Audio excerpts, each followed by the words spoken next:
CRD. आज हम लोग लेसन नंबर 4 के अंतर्गत क्वेश्चन नंबर 16 का अध्ययन करेंगे। इसके अंतर्गत रिवैल्यूएशन अकाउंट तैयार करना है। रिवैल्यूएशन अकाउंट यानी पुनर्मूल्यांकन खाता एक नाम मात्र खाता है जो कि साझेदारी के पुनर्गठन के समय तैयार किया जाता है। इसके अंतर्गत संपत्तियों एवं दायित्वों के कमी वृद्धि से होने वाले लाभ या हानि का निर्धारण करना होता है। संपत्तियों के मूल्य में वृद्धि होने पर वर्तमान साझेदारों को लाभ होता है और तब इसे रिवैल्यूएशन अकाउंट के सीआर तरफ दिखाया जाता है।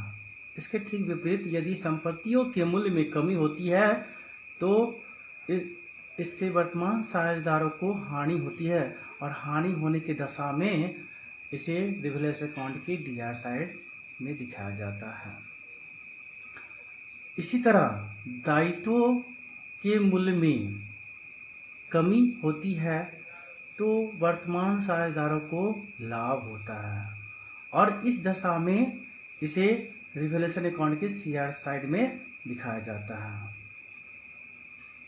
इसके विपरीत यदि दायित्वों के मूल्य में वृद्धि हो जाए तो इस दशा में वर्तमान साझेदारों को हानि होती है और हानि होने की दशा में इसे रिवैल्यूएशन अकाउंट के डीआर साइड में दिखाया जाता है। इसके अलावा अनरिकॉर्डेड एसेट्स यदि है तो इससे क्या होता है, वर्तमान साझेदारों को लाभ होता है और अनरिकॉर्डेड एसेट्स को रिवैल्यूएशन अकाउंट के सीआर साइड में दिखाया जाता है। इसके विपरीत यदि अनरिकॉर्डेड लायबिलिटीज है यानी अलिखित दायित्व है तो इससे वर्तमान साझेदारों को हानि होती है और इस दशा में इसे रिवैल्यूएशन अकाउंट के डीआर साइड में दिखाया जाता है। अब आती है 16 नंबर के एडजस्टमेंट के लिए। सबसे पहले हम देखेंगे एडजस्टमेंट नंबर 1, एप्रिसिएशन और increase in value of business premises at the rate of 20% per annum. यानी बिजनेस प्रीमिसेस व्यवसायिक परिसर पर 20% का वृद्धि होने पर इसका एडजस्टमेंट हम निकालेंगे। 20% ऑफ रुपया 1 लाख इक्वल रुपया 1 लाख इंटू 20/100 इक्वल रुपया 20,000। यह 20,000 संपत्तियों के मूल्य में वृद्धि है, इसलिए इसे हम रिवैल्यूएशन अकाउंट के सीआर साइड में लिखेंगे बाय बिजनेस प्रीमिसेस और अमाउंट डालेंगे सीआर में 20,000। सेकेंड एडजस्टमेंट है decrease in value of stock at the rate of 10%। संपत्ति के मूल्य में संपत्ति के मूल्य में कमी हो रही है 10% से और इस तरह हम लिखेंगे 10% ऑफ 80,000 रुपया 80,000 इंटू 10/100 इक्वल रुपया 8,000। यह 8,000 से स्टॉक के मूल्य में कमी हुई है और यह कमी वर्तमान साझेदारों को हानि पहुंचाएगी, इसलिए इसे हम रिवैल्यूएशन अकाउंट के डीआर साइड में टू स्टॉक लेकर के 8,000 रिवैल्यूएशन अकाउंट के डीआर में दिखाएंगे।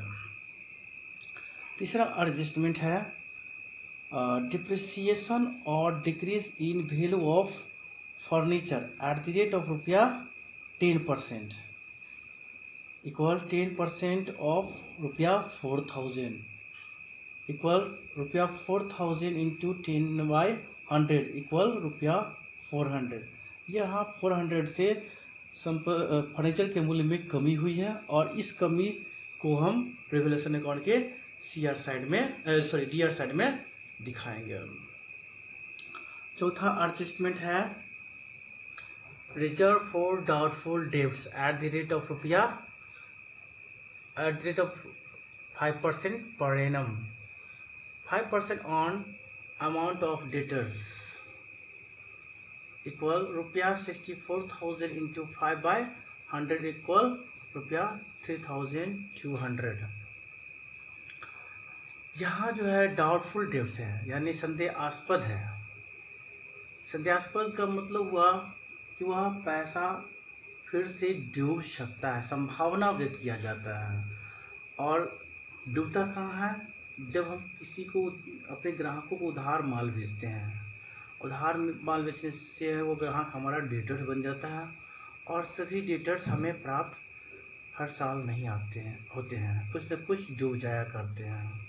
जो पूर्णतः डूब जाते हैं उसे हम बैड डेट्स कहते हैं, जिससे आने की संभावना रहती है उसे गुड डेटर कहते हैं, और जिसमें संदेहास्पद रहता है कि आ भी सकता है और नहीं भी आ सकता है उसे डाउटफुल डेब्ट्स कहते हैं।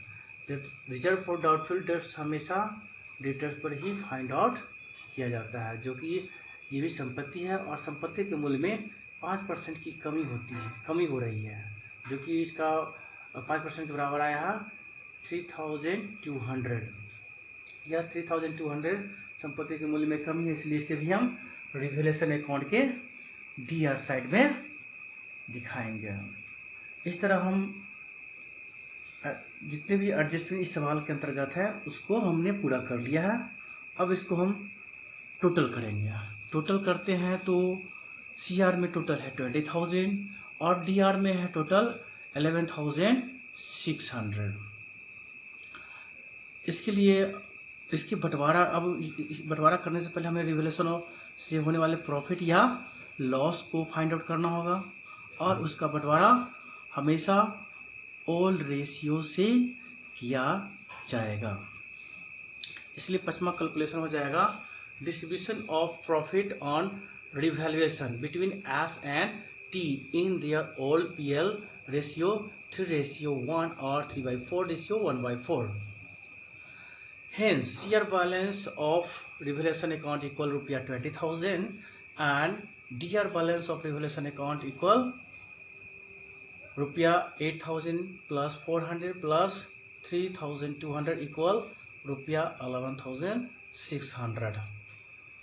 Then profit on revaluation account equal share balance minus DR balance equal रुपया 20,000 minus 11,600 इक्वल रुपया 8,400।